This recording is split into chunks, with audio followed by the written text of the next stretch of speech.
Chapter 42. She refuses him. The silver key on the mahogany table looked like a tooth pulled from a monster. It was small, cold, and heavy, catching the flickering light of the dying embers in the fireplace. Alexander hadn't moved for 20 minutes. He sat on the edge of the velvet armchair, the letter from his father crumpled in his fist, his gaze fixed on that key as if it were a detonator. Outside, the Hamptons' wind howled against the stone walls, but the silence inside the room was far more violent. I knew that look. I had seen it in the penthouse, in the jet, and in the warehouse. It was the look of the steward. It was the expression of a man who was currently calculating the weight of a secret and deciding that I wasn't strong enough to carry it.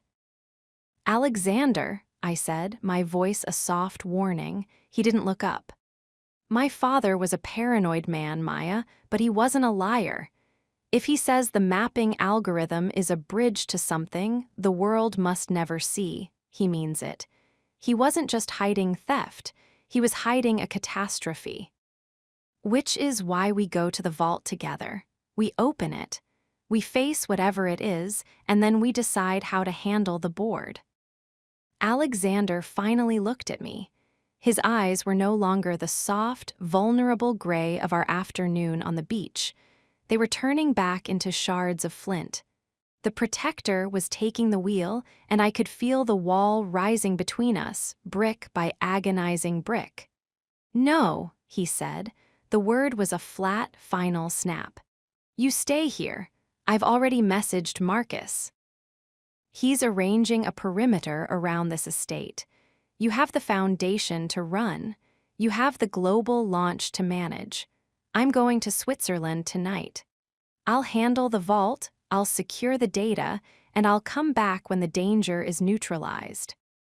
I felt a surge of cold, white-hot fury. "Excuse me." "Maya, listen to reason," he said, standing up and pacing the length of the room. "The UN is already sniffing around the Tokyo contracts. If the third dimension of your father's science is as dangerous as this letter suggests, you can't be linked to it. If I go alone, I'm just a disgraced consultant on a rogue mission. If you go, the entire Sterling legacy is at risk of being seized by the International Court." I stood up, the chair scraping harshly against the floor. "Don't you dare try to use my legacy as a reason to lock me out of the truth, Alexander. Not after today. Not after you stood in that rain and promised me a partnership. This isn't about partnership, it's about survival." He stepped into my space, his hands reaching for my shoulders, but I stepped back, refusing the touch. "It's about control," I hissed. "You're doing it again. You see a problem, and your first instinct is to turn me into a variable you need to manage. You want to be the hero who bears the cross so I can stay in the light. But you forget one thing, Alexander. I am the one who wrote the Factor 4 bridge. Whatever is in that mountain, it's written in my language, not yours. I can hire someone to decode it." "No, you can't." "Because the only other people who understand that architecture are Eris Thorne, who is in prison, and Leo Mercer, who is a traitor." I stepped toward him, my finger pointing at the silver key. "That vault won't open for a consultant. It needs the science. It needs me. I'm not letting you walk into another fire, Maya. I watched you burn once. I won't do it again." His voice roared through the room, raw and bleeding with a terror he couldn't hide. "Then you don't have me," I said, the words coming out as a cold, lethal whisper. Alexander froze. "What?" "I refuse you," I said, my heart breaking even as I held my ground. "I refuse the man who thinks he can love me and exclude me at the same time.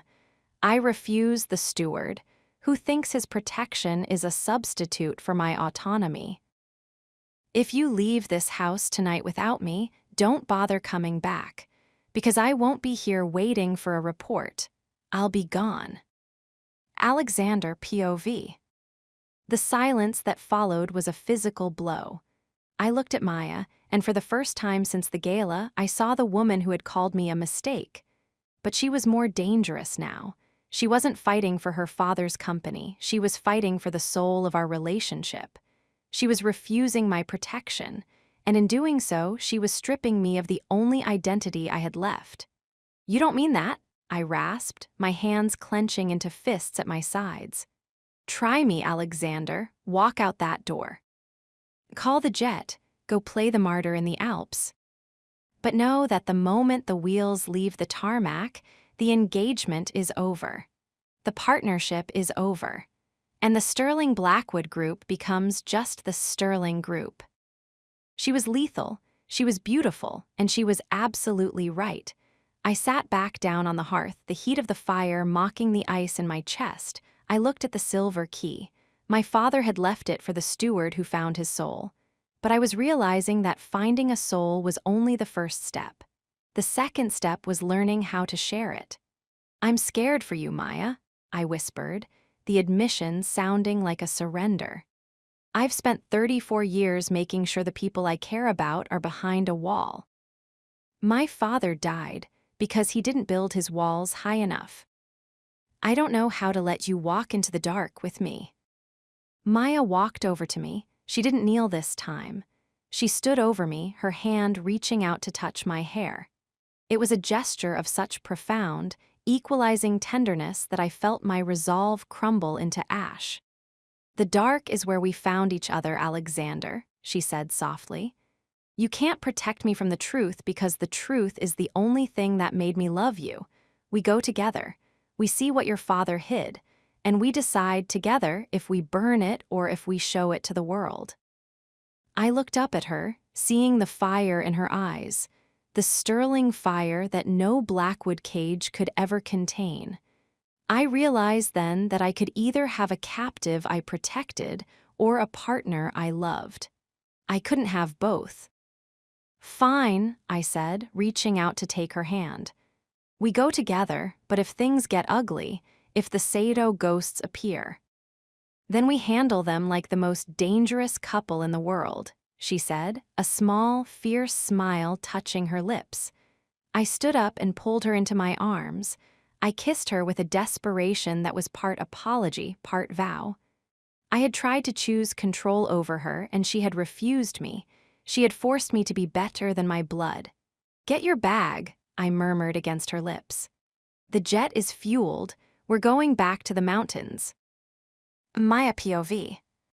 The flight to Zurich was the most tense 10 hours of my life. We didn't sleep. We spent the night huddled over a series of encrypted maps and the original Icarus files. The deeper we dug into the fourth factor metadata, the more a chilling pattern began to emerge. My father's mapping wasn't just about reading the brain, it was about writing to it. The third dimension wasn't a biological weapon, it was a memory storage interface. "He wasn't trying to control minds, Alexander," I said, pointing to a string of recursive code. "He was trying to preserve them. The vault, it isn't a warehouse for weapons, it's a digital graveyard." Alexander leaned in, his shoulder brushing mine. The scent of his sandalwood was a grounding force in the pressurized cabin. "A graveyard for what?" "For the founders," I whispered. "The 1996 treaty, the Sado funding, they weren't just buying the tech, they were buying immortality. They wanted to upload their consciousness into the Sterling cloud." Alexander's face went pale. "My father, he talked about a legacy project when he was dying. I thought he meant the company, but he meant himself." The fallout of Act III was suddenly much larger than a corporate scandal. We were dealing with the hubris of men who thought their wealth entitled them to outlive time itself. The plane landed in Zurich at dawn. The city was shrouded in a heavy, gray fog that felt like a shroud. We didn't go to the clinic. We didn't go to the hotel. We took a private helicopter straight into the heart of the Bernese Oberland. The vault was hidden beneath a decommissioned weather station on a jagged peak called Eiger's Shadow. As we stepped out of the chopper, the freezing wind bit through my coat, but I didn't feel the cold. I felt the pull of the secret. Alexander led the way, his hand gripped in mine. He used the silver key on a nondescript steel door buried in the rock. The lock didn't turn with a click. It turned with a deep, hydraulic groan that echoed through the mountain. We walked into a tunnel of polished white stone, illuminated by motion-activated lights. It looked like a temple to the future. At the end of the tunnel was a single, massive glass wall. Behind the glass were rows of black towers, servers, humming with a low, ghostly vibration. "They're active," I whispered, stepping toward the glass. "They've been running on geothermal power for 30 years, Alexander said, his voice hushed. I walked to a central terminal and placed my hand on the scanner. The system chirped, recognizing the sterling signature I had used to bridge the fourth factor. The screen flared to life. "Access granted, Dr. Arthur Sterling/Arthur Blackwood. Recovery status 98% complete." And then a voice filled the room, not a digital voice, a real one, a voice I hadn't heard since I was 5 years old. "Maya, is that you, my girl?" I froze. My heart stopped. I looked at the screen and I saw a digital reconstruction of my father's face, not the broken man in the clinic, but the vibrant, brilliant man from the 1994 photos. "Dad." I breathed, the tears blinding me instantly. "If you're hearing this, it means Alexander found the key. It means the bridge is holding. We did it, Maya. We found a way to stay." I felt Alexander's hand on my shoulder, his grip crushing. He was staring at the screen, his face a mask of shock and a growing, terrible realization. "It's not just a map, Alexander," I whispered, turning to him. "It's them. They're in there, your father, mine, the third partner. They're all locked into the machine." Alexander POV. The horror of the moment was absolute. I looked at the digital ghost of Arthur Sterling, then at the rows of servers. My father had stolen a life to ensure his own would never end.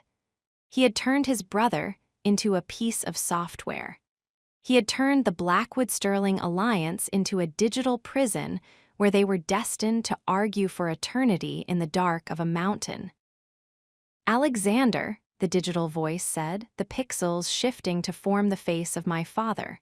"Arthur Blackwood, the man who had raised me to be a steward, the man whose regret had been a lie designed to lure me here. You look well, son.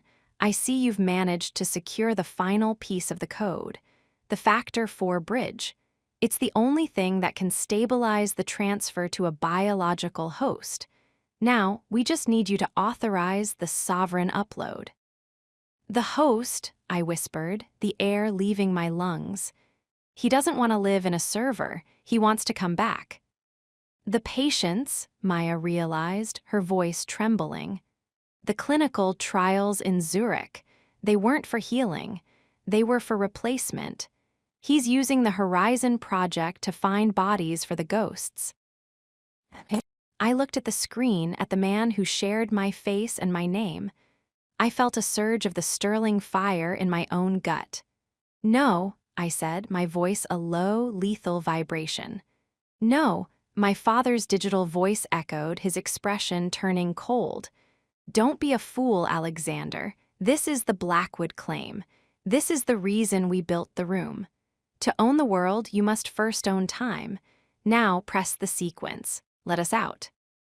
I looked at Maya.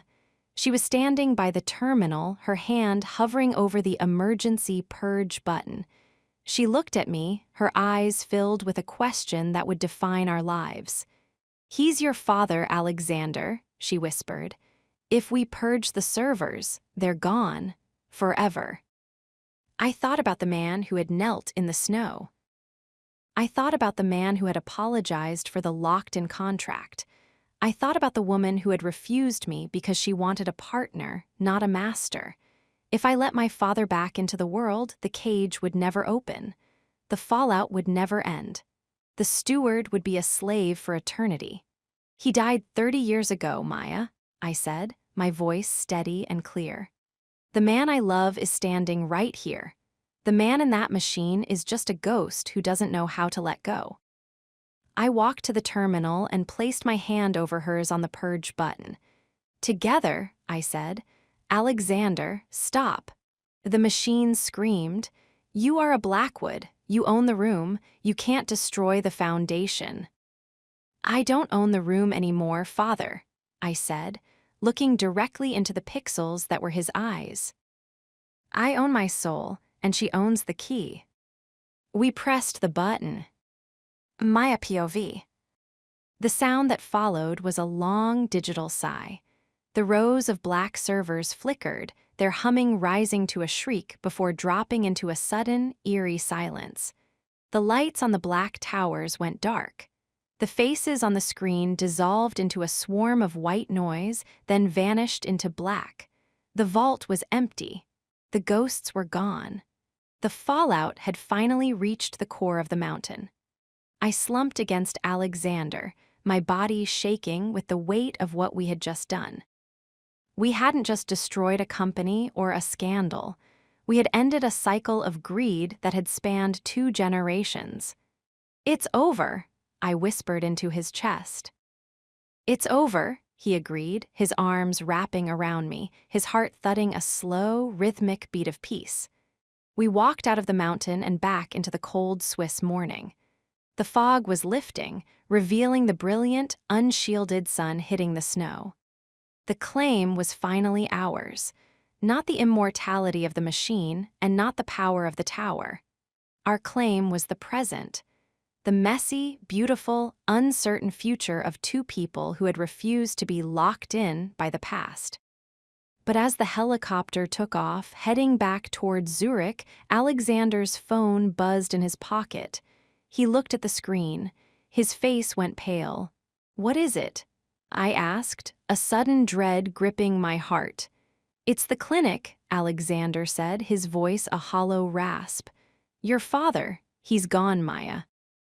"Gone, you mean he died?" "No," Alexander said, turning the phone toward me. "The security footage shows him walking out of the building 10 minutes ago, unaided, and he wasn't alone." On the screen, I saw my father, strong, focused, his eyes filled with that familiar clinical hunger. Beside him was a woman I recognized instantly. Eleanor Blackwood. She hadn't been in a cell. She had been the 3rd partner the whole time. The fallout wasn't over. It had just evolved.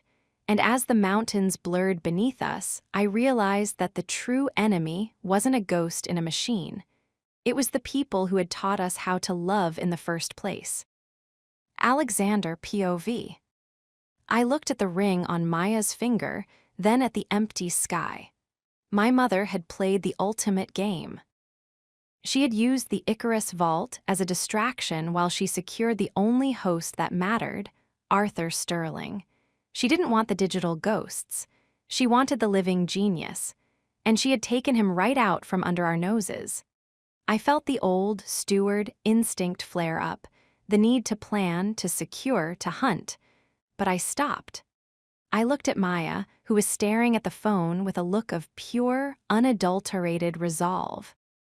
"She has my father, Alexander," she said, her voice turning into a lethal, beautiful blade. "I know. And she thinks she can use him to rebuild the empire.